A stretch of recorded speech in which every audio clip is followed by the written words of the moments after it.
संगत जी, आज की साखी सुनकर आपको ऐसा लगेगा कि अगर हमें पहले ही पता लग जाए कि डेरे या सत्संग घर में हम जो भी सेवा करते हैं उसके बदले हमें क्या मिलेगा, तो हम सभी अपना सारा काम धंधा छोड़कर सेवा ही करते रहें। आज की यह साखी एक बुजुर्ग ने अपनी आप बीती संगत को सुनाई थी। यह बुजुर्ग पहले सत्संगी नहीं थे, ना ही कभी डेरे गए थे और ना ही कोई सत्संग सुना था, लेकिन अब यह अपना लगभग सारा समय डेरे में सेवा करने में या फिर सत्संग घर में सेवा करने में देते हैं। और यह इतनी सेवा करते हैं कि इन्हें गर्मी सर्दी का कोई एहसास नहीं होता। इन्हें सेवा करने का ऐसा नशा चढ़ गया है कि अब इन्हें अपने परिवार की ना चिंता सताती है और ना ही कारोबार की। किसी जमाने में सेवा के नाम पर पीछे हट जाने वाला हुआ करते थे यह बुजुर्ग काका अब पुराने सेवादारों से भी आगे और उनसे बहुत ज्यादा सेवा किया करते हैं और निष्काम भाव से सेवा करते हैं। इन्होंने कभी किसी को यह एहसास नहीं करवाया कि उनकी सेवा किसी से ज्यादा है। यह अपनी सेवा में ऐसे जुट जाते हैं कि फिर इन्हें किसी और चीज की सोच नहीं रहती। एक बार यह एक जत्थे के साथ बस में बैठकर डेरे में सेवा करके वापस लौट रहे थे, तो रास्ते में संगत ने उनसे पूछा कि आप इस उम्र में भी इतनी सेवा कैसे कर लेते हैं, आप बिल्कुल भी नहीं थकते। तो यह मुस्कुराने लगे और कहने लगे कि यह सब तो मालिक की मर्जी से हो रहा है, मेरा इसमें कोई हाथ नहीं है। तो बस मैं बैठी संगत पूछने लगी कि क्या आप पहले कहीं और रहते थे, क्योंकि अभी कुछ ही महीनों से हमने आपको सत्संग घरों में देखा है। तो यह बुजुर्ग काका कहने लगे कि नहीं, मैं रहने वाला तो इसी शहर का हूँ, लेकिन पहले मैं सत्संगी नहीं था और ना ही कभी सत्संग पर गया था। तो संगत ने पूछा कि अचानक ऐसा क्या हुआ जो आप सब कुछ छोड़कर सेवा में लग गए। संगत के बार बार पूछने पर इन्होंने संगत को बताया कि कुछ महीने पहले मेरी मृत्यु हो गई थी और मृत्यु के कुछ समय के बाद मेरी सांसें दोबारा चलने लग गई थी। यह सुनकर पहले तो सारी संगत को विश्वास ही नहीं हुआ और लगा कि शायद यह बुजुर्ग काका कोई मजाक कर रहे हैं। सब सोचने लगे कि ऐसा तो सिर्फ फिल्मों में ही होता है, लेकिन इस बस में काका के एक दोस्त भी बैठा था जो कि पहले से ही एक सत्संगी था और वह तो यह सब जानता ही था कि कैसे एक बार उनकी सांस रुककर फिर से लौट आई थी। तो उनके दोस्त ने कहा कि यह बिल्कुल सच कह रहे हैं और यह सब मेरी और उनके परिवार वालों की आंखों के सामने ही हुआ था। हम सब उस समय बहुत रो रहे थे और इनके अंतिम संस्कार की तैयारी चल रही थी, लेकिन अचानक से उनकी सांसें चलने लगी। यह सुनकर संगत हैरान हो रही थी। फिर संगत पूछने लगी कि अगर आपके साथ ऐसा हुआ भी है तो इस बात का इतनी सेवा करने से क्या संबंध है।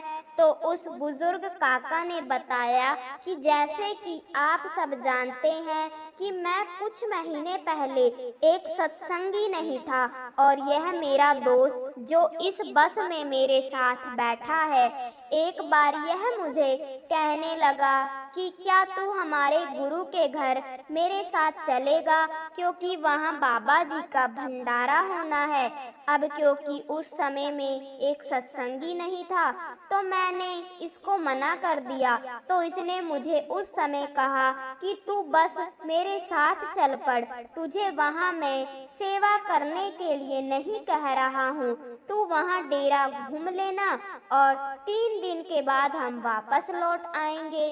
तो अपने दोस्त के बार बार कहने पर मैं साथ चलने को तैयार हो गया। मैं उस समय एक इलेक्ट्रीशियन का काम करता था।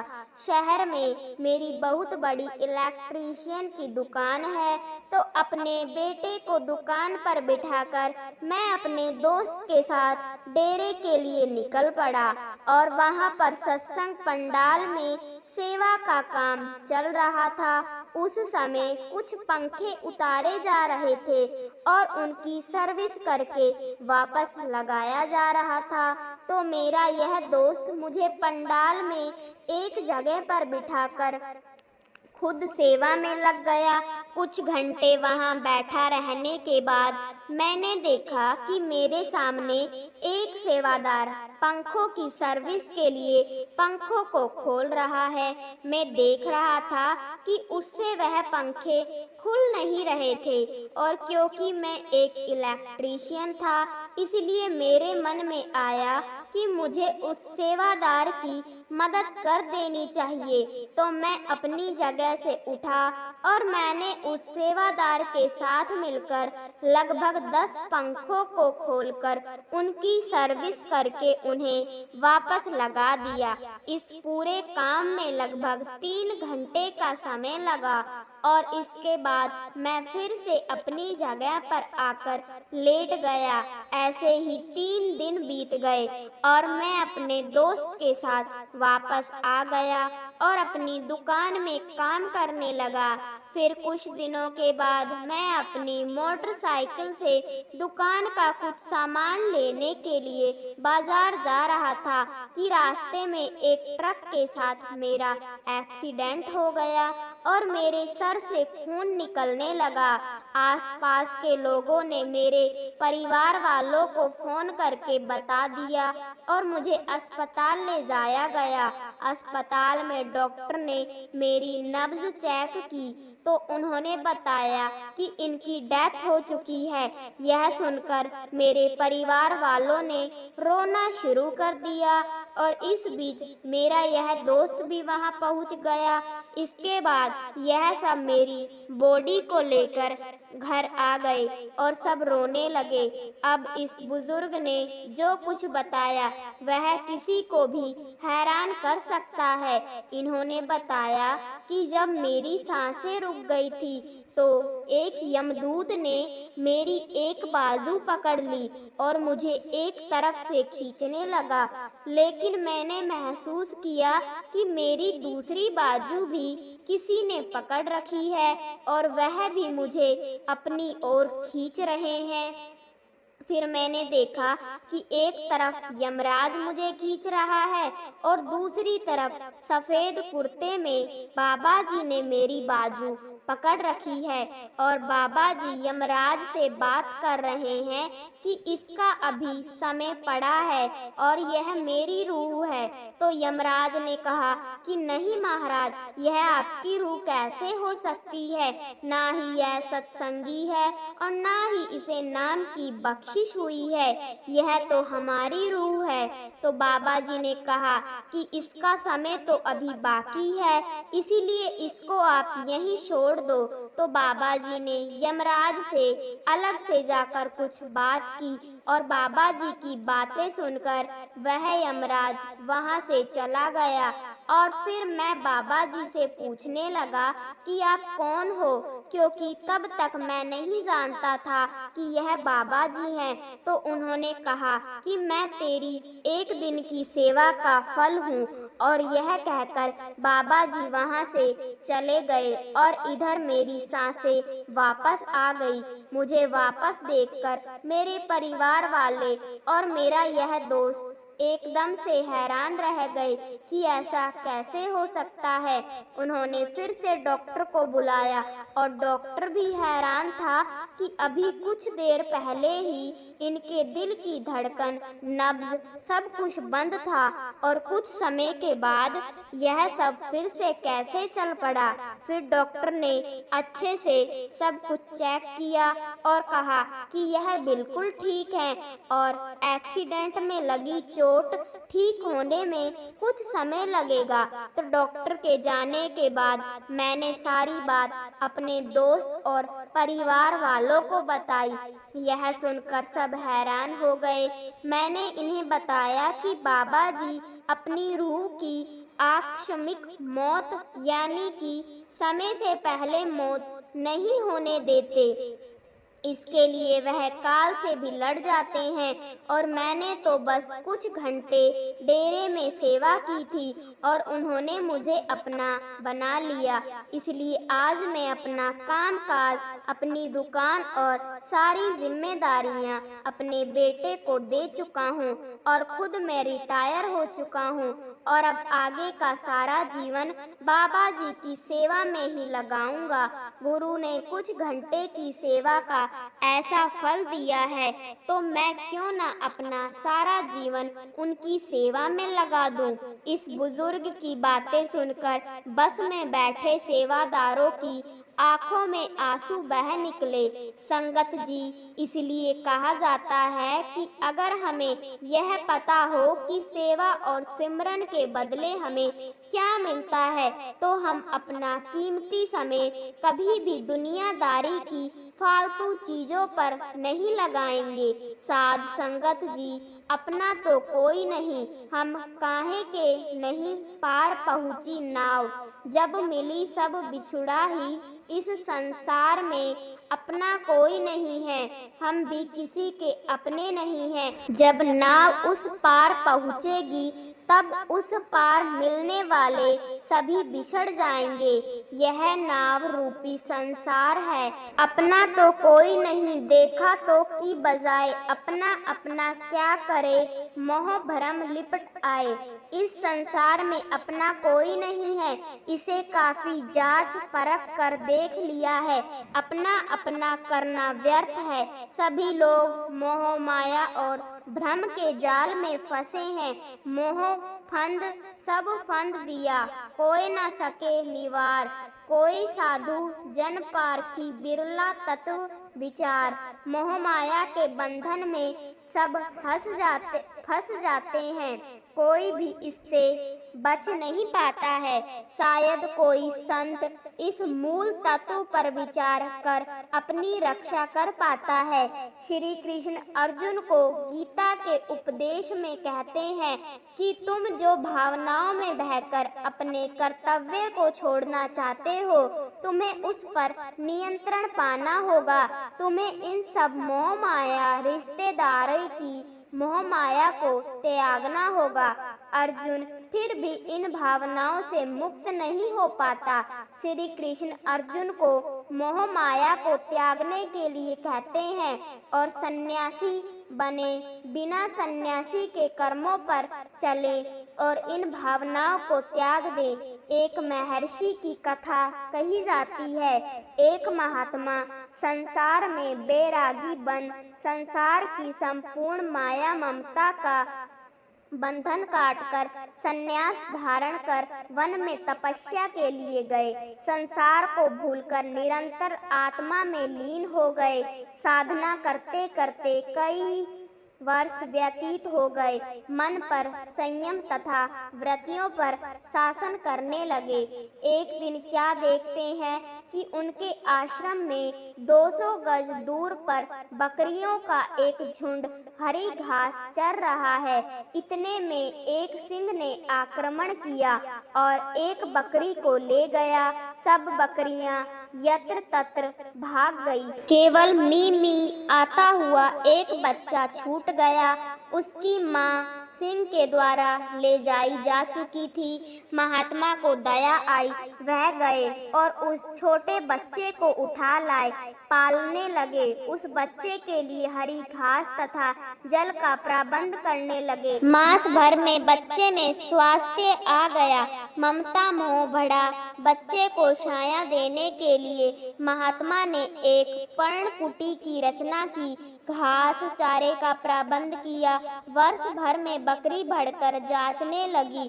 फिर ऐसा समय आया जब उसके दो छोटे छोटे बच्चे उत्पन्न हुए, 1 से 3 हो गए। महात्मा की चिंता और बढ़ी। अब उन्हें अधिक चारे तथा स्थान का प्रबंध करना पड़ा।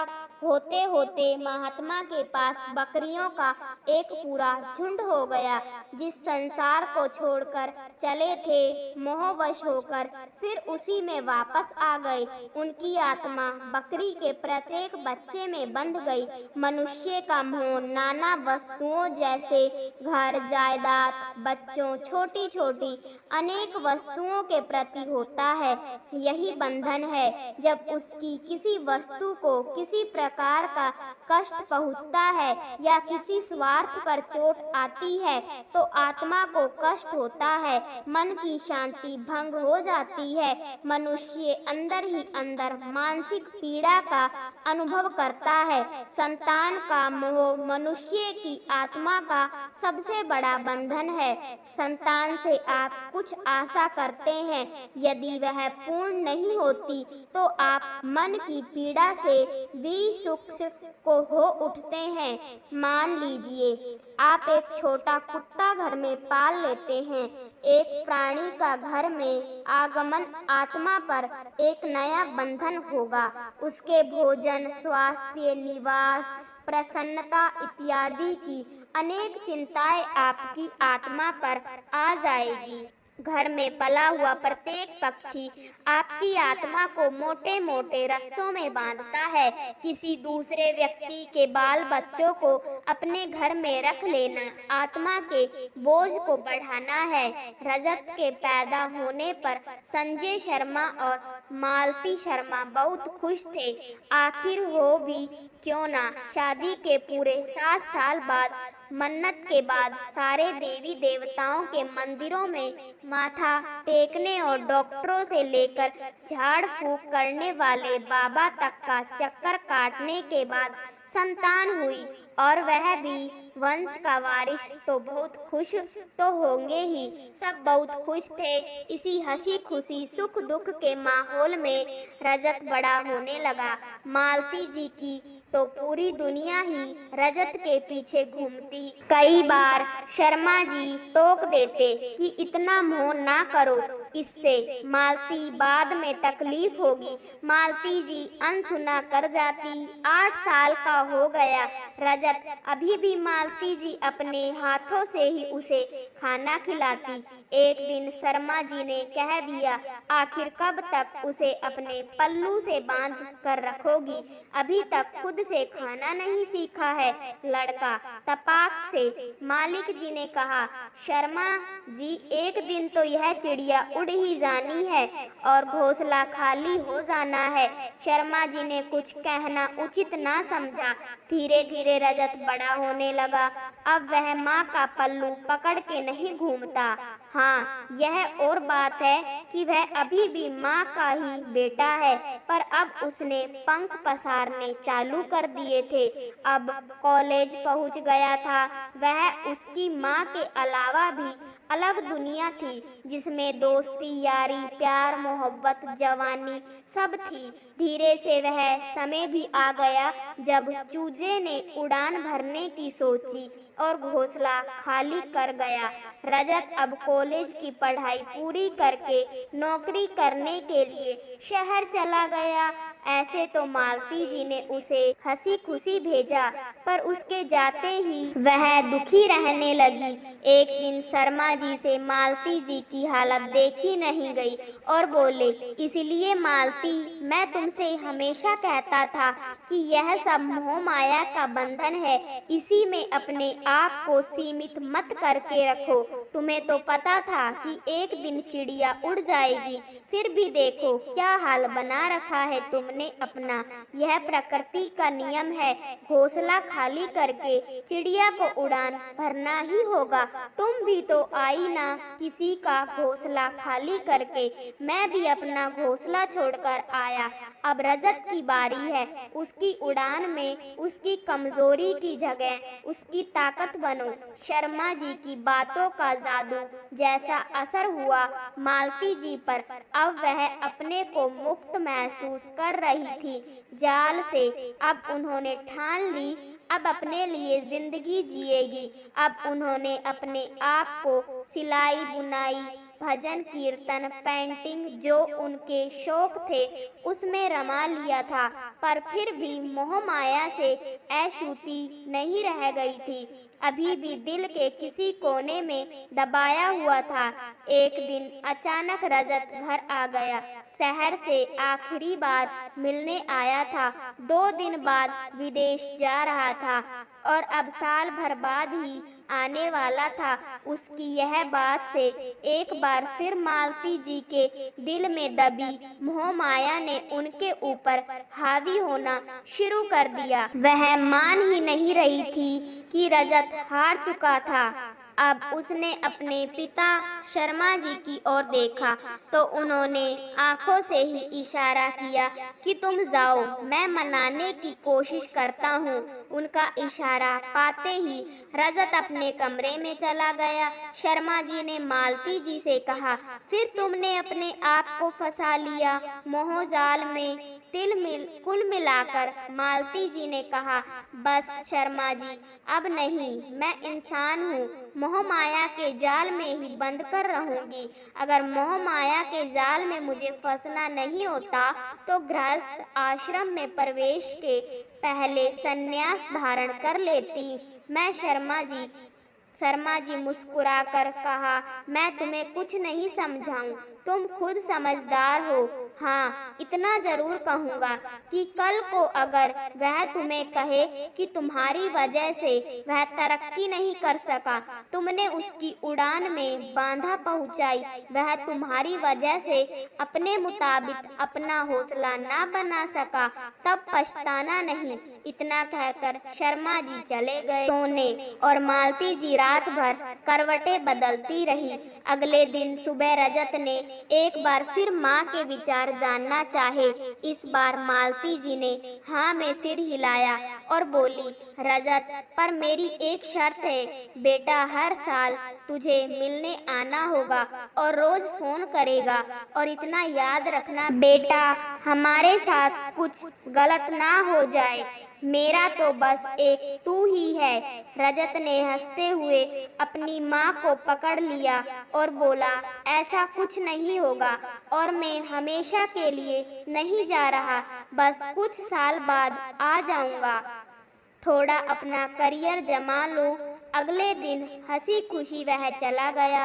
रोज फोन आते उसके और वादे के मुताबिक हर साल वह मिलने भी आता, पर अब चिड़िया बहुत दूर जा चुकी थी। अब होली दिवाली सब सुनी रहती जब चिड़िया यानी रजत घर आता, चाहे वह साल का कोई भी महीना हो, होली दिवाली तभी मनती। ऐसे ही करते करते 10 साल बीत गए। शर्मा दंपति ने पोते पोतियों के मुंह भी देख लिए, पर रजत हर बार कहता, यह आखिरी साल है, अगले साल आ जाऊंगा, पर नहीं आया।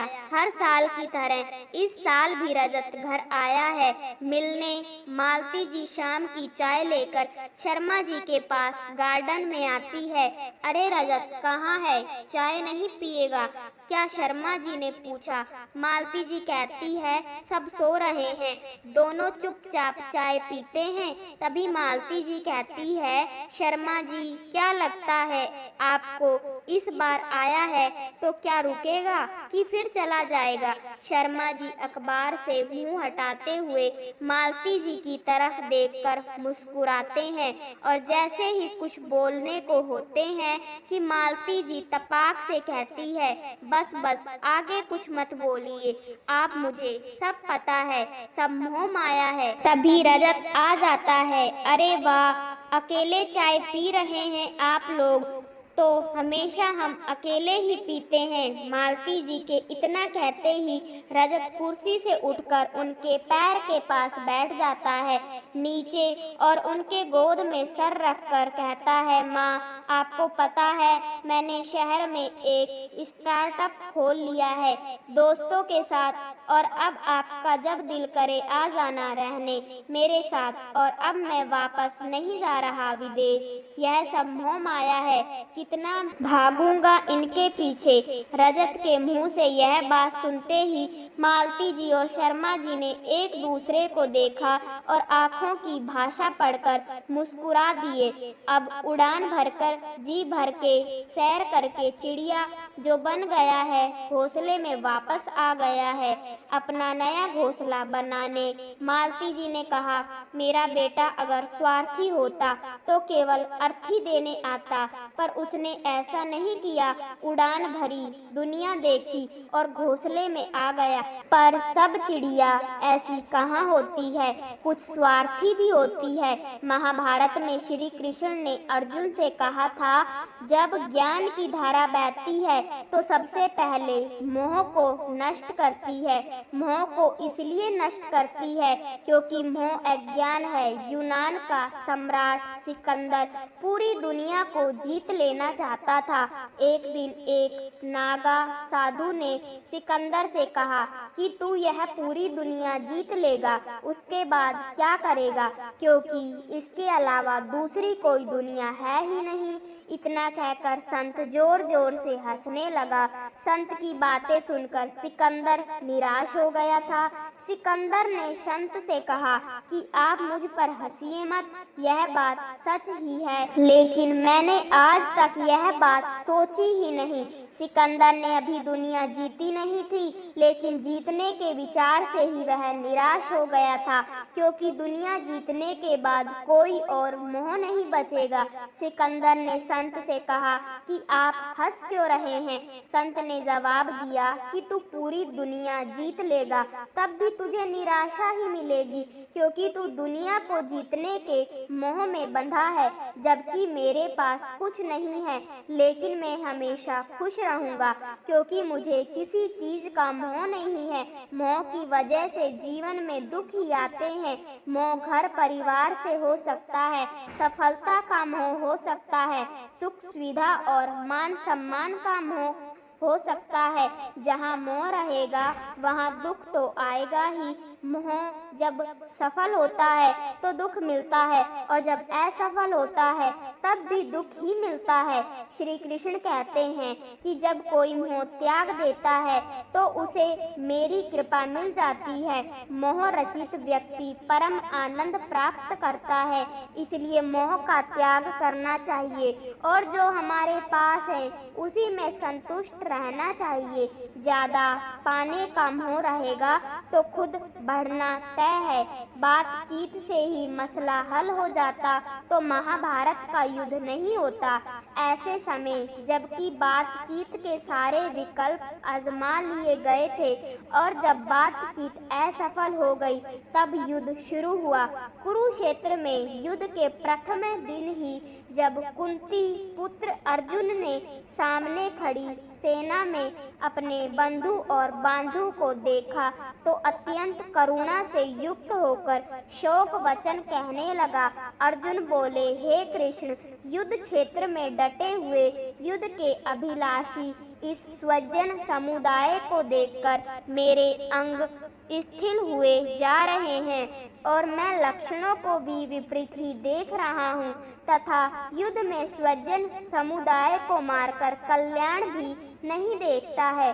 कृष्ण, मैं ना तो विजय चाहता हूँ और ना राज्य तथा सुखों को ही है। हमें ऐसे राज्य से क्या प्रयोजन है अथवा ऐसे भोगों से और जीवन से भी क्या लाभ है। मधुसूदन, मुझे मारने पर भी अथवा तीनों लोकों के राज्य के लिए भी मैं इन सबको मारना नहीं चाहता। फिर पृथ्वी के लिए तो कहना ही क्या है। ऐसी बहुत सी बातें अर्जुन बोलकर रणभूमि में शोक से उद्विग्न होकर बाण सहित धनुष को त्याग कर रथ के पिछले भाग में बैठ गए।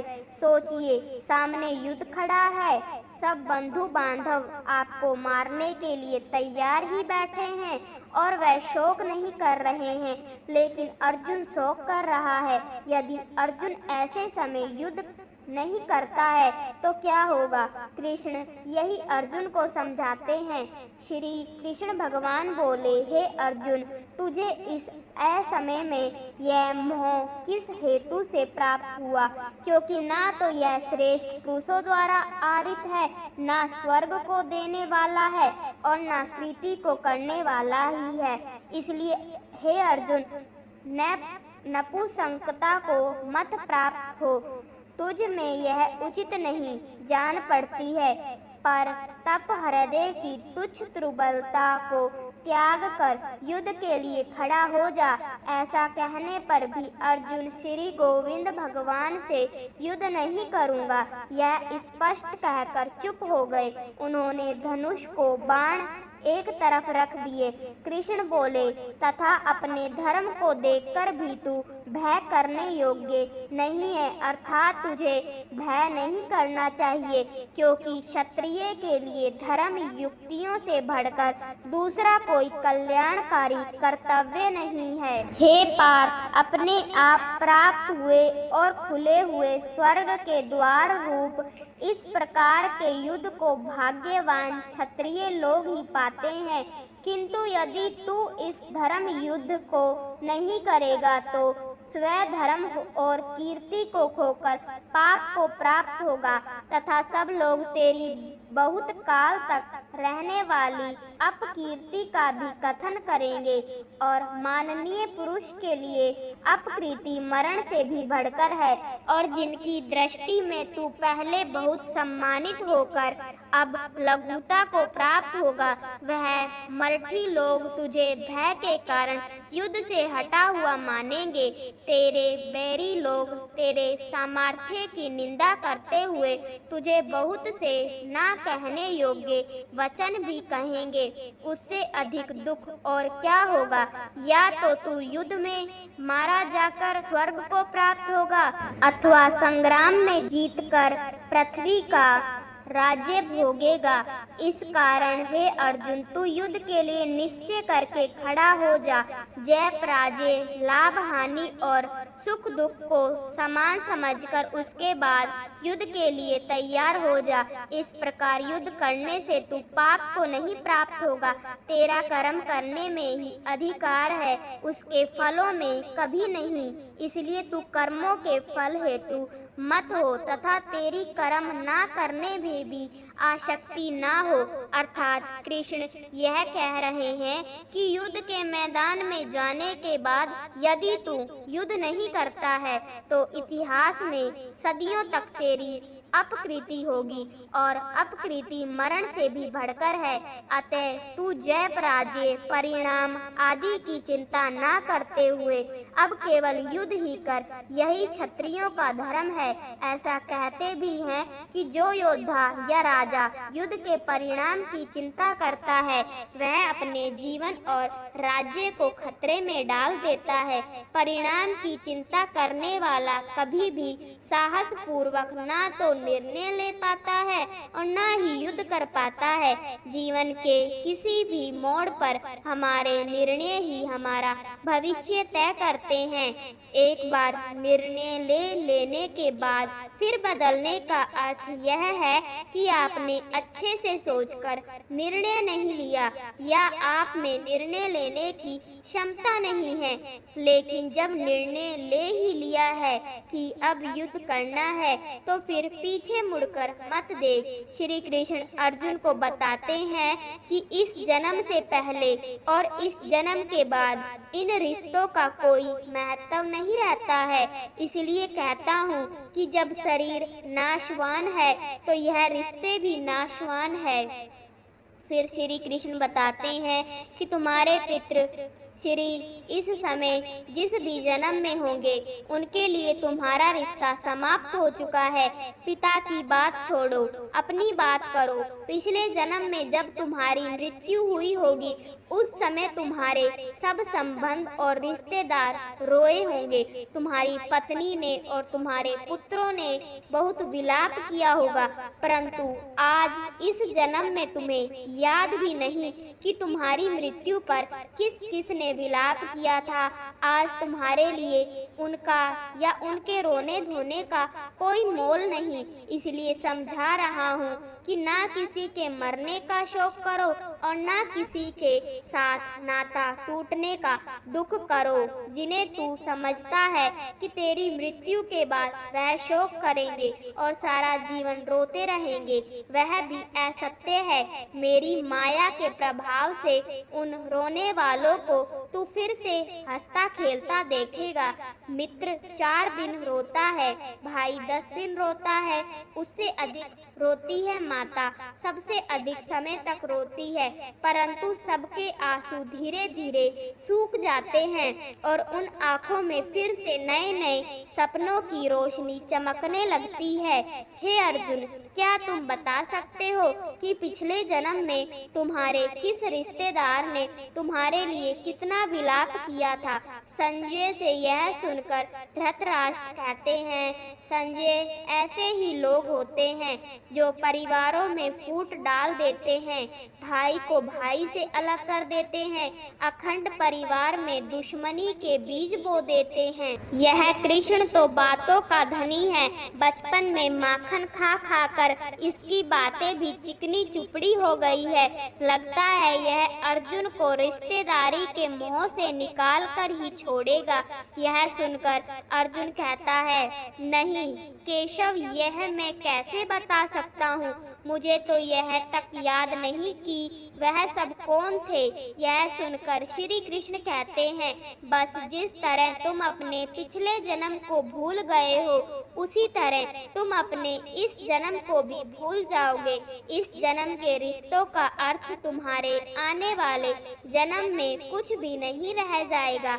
आज अभिमन्यु को अपना पुत्र समझ रहे हो सकता है कि पिछले जन्म में वह तुम्हारा पिता रहा हो या आने वाले जन्म में तुम्हारा महाशत्रु बन जाए। आज तुम जिनको अपना रिश्तेदार समझ रहे हो, जिन्हें आदरणीय समझ रहे हो और इसी कारण उनकी हत्या करने से संकोच कर रहे हो सकता है कि उन्हीं में से किसी ने किसी पिछले जन्म में तुम्हारी हत्या की हो या तुम अगले जन्म में उनकी हत्या कर दो।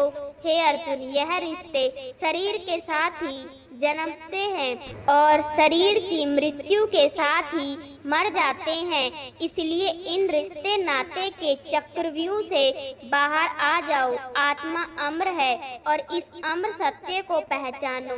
रिश्ते तो बदलते रहते हैं।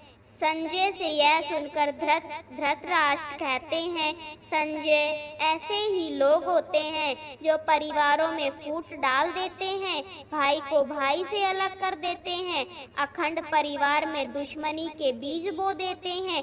यह कृष्ण तो बातों का धनी है, बचपन में माखन खा खा कर इसकी बातें भी चिकनी चुपड़ी हो गई है।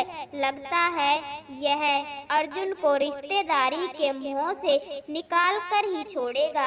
यह सुनकर संजय कहता है, महाराज, बातें सच्ची हो तो मनुष्य उसे तुरंत मान लेता है। श्री कृष्ण की बातें सच्ची है तभी तो दिल को बांधती है। यह सुनकर धृतराष्ट्र कहते हैं, बांधती है? अरे मेरे दिल में तो तीर की तरह चुभ रही है उसकी बातें। मैं तो खुश था कि कृष्णा इस युद्ध में हथियार नहीं उठाएगा, परंतु अब पता चला कि उसका शस्त्र ही उसकी भयंकर जीभ है और वह इस शस्त्र का बेधड़क प्रयोग कर रहा है और कोई कुछ नहीं कर सकता। अब बताओ उसकी जीभ कौन से अंगारे बरसा रही है। श्री कृष्ण कहते हैं, हे अर्जुन, इसलिए तुम्हें ना रिश्तों का मोह करना चाहिए और ना रिश्तों के टूटने का शौक करना चाहिए। यही सांख्य योग का ज्ञान है कि मनुष्य को एक सन्यासी की भांति सोचना चाहिए। यह सब रिश्ते नाते मोह को उत्पन्न करते हैं और मोह इन रिश्ते नातों को इतनी जोर से पकड़ लेता है कि जैसे एक लोभी पुरुष डूबते हुए भी धन की गठरी को नहीं छोड़ता है और आखिर में उसकी गठरी के बोझ से खुद भी डूब जाता है। इसलिए अपने मन को सन्यासी बनाओ, मोह को छोड़ो और इस बात पर ध्यान दो कि इस समय तुम्हारा कर्तव्य क्या है, तुम्हारा धर्म क्या है और उसी के अनुसार कर्म करो। यह सुनकर देवी पार्वती कहती है, प्रभु श्री कृष्ण एक और तो कह रहे हैं कि यह रिश्ते नाते सब व्यर्थ हैं, इनका मोह त्याग दो, इन बंधनों से मुक्त हो जाओ। और दूसरी ओर वह अर्जुन को युद्ध करने की प्रेरणा दे रहे हैं, उसे सगे संबंधियों के विरुद्ध हथियार उठाने को कह रहे हैं और उनकी हत्या करने को कह रहे हैं।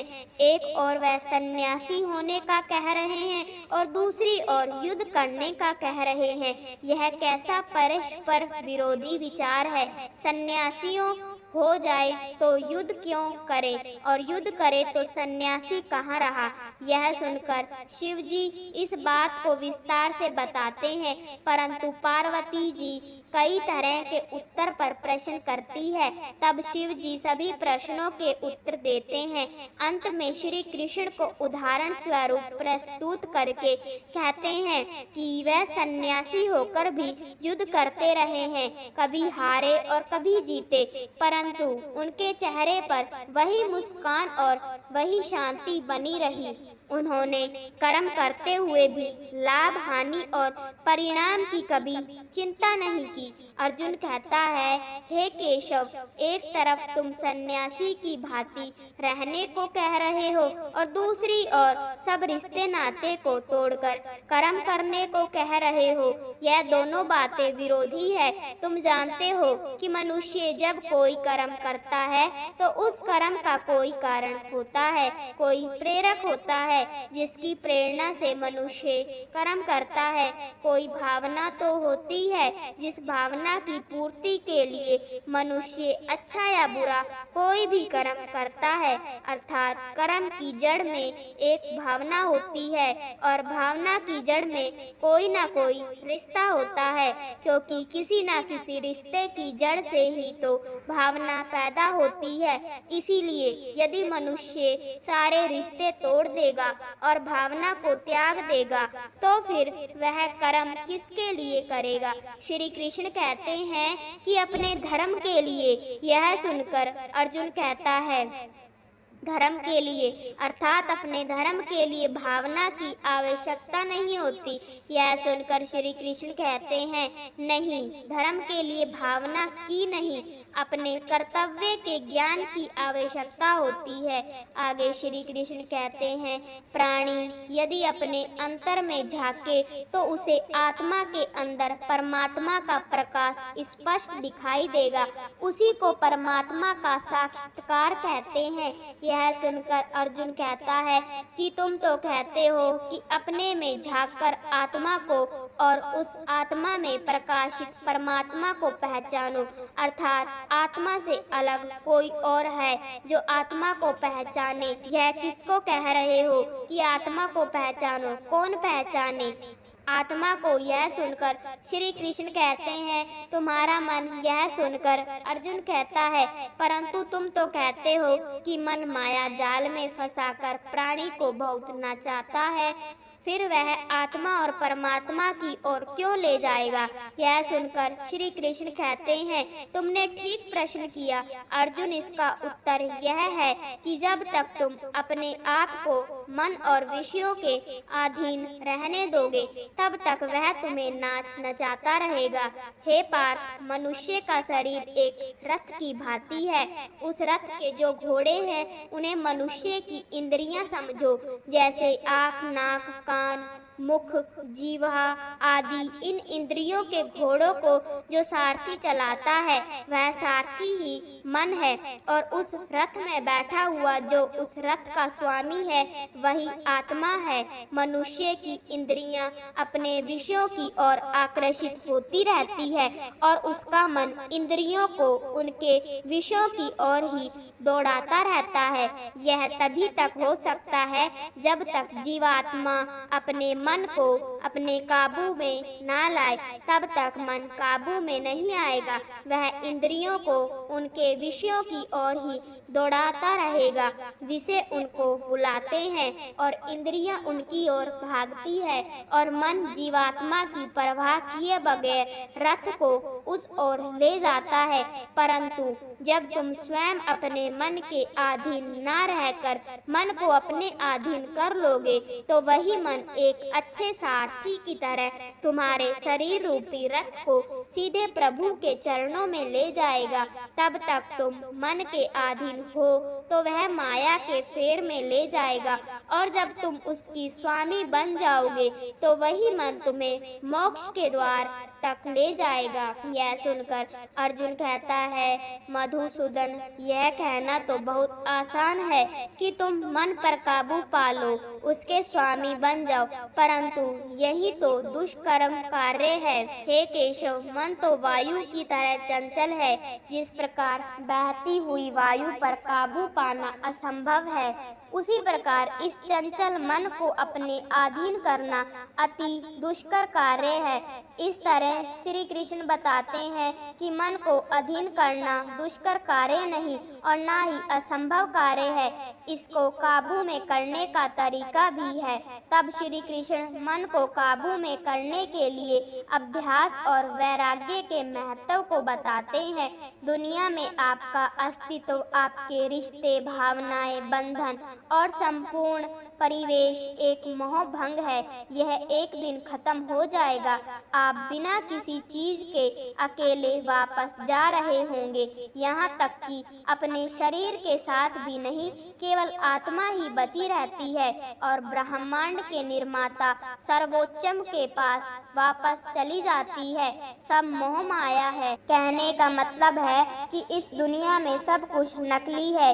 यह दृश्य चाहता है कि हमें भौतिकवादी चीजों, विलासिता और सभी प्रकार की भौतिक सुख सुविधाओं के प्रति दीवानगी नहीं रखनी चाहिए। हमें अध्यात्म के मार्ग के करीब रहना चाहिए, ना कि इन चीजों के। हमें आध्यात्मिक एवं सरल जीवन जीना चाहिए। अर्थ यह है कि आकाश और पृथ्वी के बीच जो वस्तुएं दिखाई देती है वह क्षण भंगुर है। इस पृथ्वी पर कुछ भी स्थायी नहीं है। जिन वस्तुओं और व्यक्तियों से हम अत्यधिक प्रेम करते हैं वह सभी क्षयकारी हैं। सांसारिक वस्तुएं माया के कारण सुखदायक प्रतीत होती है। प्रत्येक व्यक्ति अपने पुत्र पुत्रियों से प्रेम करता है अथवा धन कमाता है, दिन रात परिश्रम करता है, स्वस्थ धनवान रहने का प्रयास करता है और स्वयं को अमर मानता है। ऐसा मोह माया के कारण होता है। वह जीवन का वास्तविक उद्देश्य भूल जाता है। वह हर दिन सोचता है कि अनंत जीवन है। वास्तव में वह माया नामक दिव्य मंत्र मुग्ध शक्ति के प्रभाव में अपने स्वयं के अंत के बारे में कभी नहीं सोचता है। कई आध्यात्मिक संत और उपदेशक अपने उपदेशों में कहते हैं कि पैसे के पीछे मत भागो, आध्यात्म का अभ्यास करे, स्वयं का आविष्कार करे, जीवन के उद्देश्य पर विचार करे। सांसारिक वस्तुएं मोह माया है, ईश्वर सत्य है। दया और प्रेम जैसे मानवीय मूल्य देवीय गुण है जो उनका अनुसरण करते हैं। लेकिन यह शैतानी शक्ति है जो हमें लालच, आलस्य और विश्वासघात की ओर ले जाती है। वह शक्ति है जो हमें मानवीय गुणों का अभ्यास करने से रोकती है और हमें सभी सांसारिक कार्यों में व्यस्त रखती है। गतिविधियों को मोह माया कहा जाता है। संत कबीर ने ठीक ही कहा है, कबीरा माया ठगनी अंत नीच की नीच कबीर। कबीर कहते हैं, माया सबसे धोखा देने वाली शक्ति है और हमें शैतानी गतिविधियों में व्यस्त रखती है। इसीलिए हमें मानवीय गुणों का अभ्यास करने का प्रयास करना चाहिए। इसलिए जब कोई व्यक्ति बहुत अधिक लालच दिखाता है तो कहा जाता है, मोह माया के चक्कर में मत पड़ो। तुम्हारे जो संबंध संसार से जकड़े हुए हैं वह दुख स्वरूप हैं। मृत्यु से जो तुम्हें भय प्रतीत होता है उसका कारण यही सांसारिक मोह माया है। न माता पिता, भाई पत्नी, पुत्र संबंधी कोई भी तुम्हारे साथ सर्वदा नहीं रह सकता। यह ब्रह्म बंधन है। सबसे उत्तम मार्ग तो यह है कि इनमें रहते हुए भी सदा अपने आप को पृथक समझा जाए। जैसे कमल जल में रहते भी सदा जल से ऊपर रहता है, उसी प्रकार सांसारिक बंधनों में रहते हुए गृहस्थ के कर्तव्यों का पालन करते हुए भी सदा अपने आप को संसार से मुक्त देखिए। आवश्यकता से अधिक धन संग्रह करने का मोह त्याग दीजिए। आपके लिए एक मकान ही पर्याप्त है। व्यर्थ के लेन देन, सूद पर रुपया देना, खाद्य पदार्थों का संग्रह त्याग दीजिए।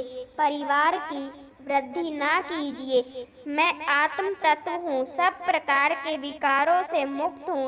इस भावना का चिंतन और व्यवहार करने से जगत आनंद में दिखने लगता है। निर्लिप्त अवस्था में ही मन की शांति स्थिर रह सकती है। उठिए, अपनी आत्मा के बंधनों को काट डालिए। हिंदू धर्म के सिद्धांत के अनुसार जीवन का अंतिम लक्ष्य मोक्ष प्राप्त करना होना चाहिए। इसलिए मोक्ष को छोड़कर सब मोह माया है। वैसे हमारे समाज और दुनिया भर के सभी समाजों में एक आम धारणा है कि भौतिकवादी लक्ष्य मानव सभ्यता की एक भ्रांति है और जो कोई भी भौतिकवादी लक्ष्यों का पीछा करता है वह माया के अधीन है और व्यक्ति अपनी पहचान अपनी संपत्ति से मानता है। इसलिए जब वह अपनी संपत्ति और समाज में प्रतिष्ठा खो देता है तो उसे बहुत कष्ट होता है। इसलिए यह माना जाता है कि भौतिक लक्ष्यों को आध्यात्मिक लक्ष्यों को प्राप्त करने के लिए छोड़ देना चाहिए। एक अच्छा इंसान बनने का प्रयास और अन्य गुण जिन्हें व्यक्ति को प्राप्त करना चाहिए, यह कुछ हद तक सच हैं, लेकिन वास्तव में उथले स्तर पर हैं। और जब कोई वास्तव में इस वाक्यांश की गहराई में जाता है तो इसका बहुत गहरा महत्व होता है, क्योंकि जो कोई आध्यात्मिकता प्राप्त करने के लिए भौतिक भ्रम को छोड़ देता है वह अभी भी भ्रम में है, क्योंकि यह कुछ और अधिक गंभीर चीज को प्राप्त करने के लिए किया जाता है, जो कि आध्यात्मिक स्थिति है। केवल उन लोगों से श्रेष्ठ महसूस करने के लिए जो भौतिकता का पीछा करते हैं। जब कोई कह सकता है, देखो वह चींटियां अभी भी उस चीनी के टुकड़े का पीछा कर रही है, लेकिन ऐसा व्यक्ति यह देखने में विफल रहता है कि वह स्वयं आध्यात्मिकता की एक और दौड़ का हिस्सा है। इस वाक्यांश का अर्थ यह है कि हमारा अहंकार या हमारी पहचान, हम जो कुछ भी करते हैं वह केवल भ्रम है। इस भ्रम से बाहर निकलने के लिए किया गया कोई भी प्रयास हमें और अधिक फंसाएगा। हम अपने आप से, अपने विचारों और अहंकार से इतने अधिक जुड़े हुए हैं कि हम वास्तविकता को, वर्तमान को उस रूप में देखने में असफल हो जाते हैं जिस रूप में वह है। हमारे पास हमेशा पूर्वाग्रह राय और विचार होते हैं, लेकिन जब हम उनसे चिपकना बंद कर देते हैं तभी कोई उस भ्रम के पार देख पाता है। लेकिन यह संभव नहीं हो सकता है, क्योंकि एक और बड़ा भ्रम है जो हमारा दिमाग हमें वास्तविक दुनिया का अनुभव कराने के लिए पैदा करता है। मैं जानता हूँ कि यह भ्रमित करने वाला है, लेकिन इसीलिए हमारे पास विज्ञान है जो हमेशा यह देखने का प्रयास करता है कि वास्तविक क्या है, और इसका भी कोई स्पष्ट उत्तर नहीं है, क्योंकि हमारा दिमाग वास्तव में वास्तविकता के भव्य भ्रम के माध्यम से देखने तक ही सीमित है। ईश्वर को पाने के लिए सांसारिक वस्तुओं का मोह त्याग कर उनके चिंतन में मन को लगाना चाहिए। उनकी भक्ति में रम जाने का यह एक सहज, सरल व सुगम मार्ग है, जिससे इंसान उस परम पिता परमात्मा को पाकर सभी चिंताओं से मुक्त हो जाता है।